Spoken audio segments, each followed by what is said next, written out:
Hello दोस्तों, राधे राधे। हम सुनाने जा रहे हैं आप सबको एक सुंदर सा देवी गीत। कैसे लगे कमेंट में ज़रूर बताना। लाइक सब्सक्राइब एंड शेयर ज़रूर करना।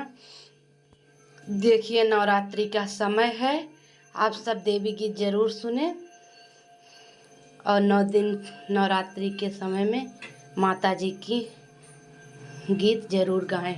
देखिए, हमारे घर में भी माता जी आई हैं। कलश, दीपक, माता जी का फोटो, लड्डू गोपाल, गणेश लक्ष्मी बैठे हैं, विष्णु भगवान का फोटो है। यहाँ हमारी माँ अम्मी जी पूजा करती हैं। हे देवी मैया दरस दैदा, भगतन के अपने कल्याण कैदा। हे देवी मैया दरस दैदा, भगतन के अपने कल्याण कैदा। माता यौ पिता मैया तू ही दिहलू, माता यौ पिता मैया तू ही दिहलू। पिठिया कई बिरनाया मर कैदा, भगतन के अपने कल्याण कैदा।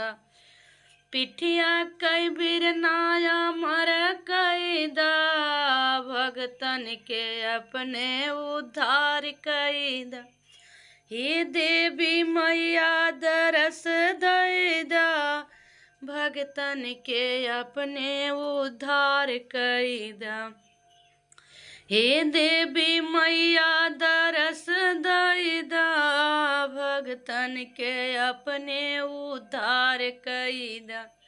मांगे के सिंदूर मैया तू ही दिहलू, मांगे के सिंदूर मैया तू ही दिहलू। मराए पियवाया मर कैदा, भगतन के अपने धार कैदा।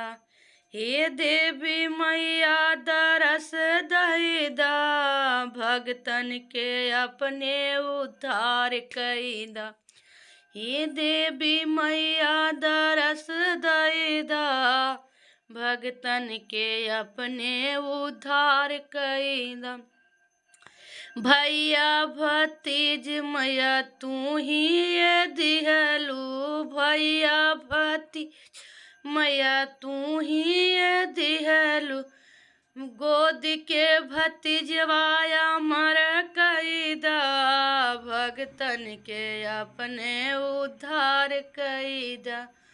गोद के भतीजवाया मर कैदा, भगतन के अपने उद्धार कैदा। हे देवी मैया दरस दैदा, हे देवी मैया दरस दैदा, भगतन के अपने उद्धार कैदा। भगतन के अपने उद्धार कैदा।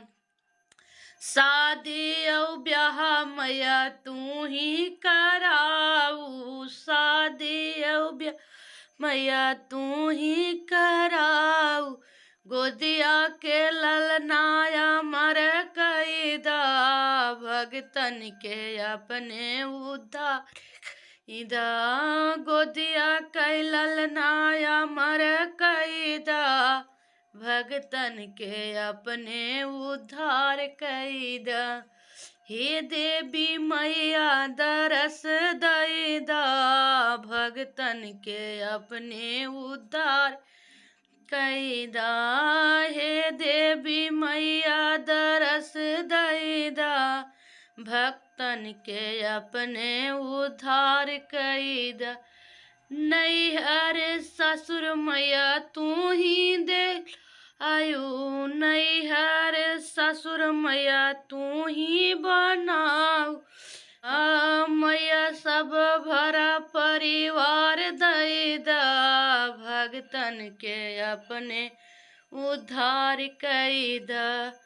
मैया तू भरा परिवार दैदा, भगतन के अपने उद्धार कैदा। हे देवी मैया भगतन के अपने उद्धार कैदा।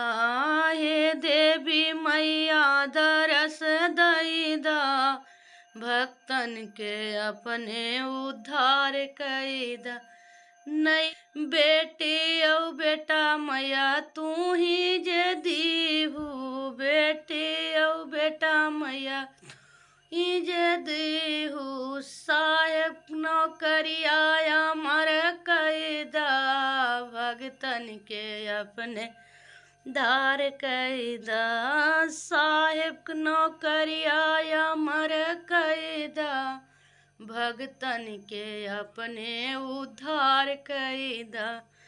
हे देवी मैया दरस दैदा, भगतन के अपने उद्धार दा। हे देवी मैया दरस दैदा, भगतन के अपने उद्धार कैदा। हे देवी मैया दरस दैदा, भक्तन के अपने उद्धार कैदा।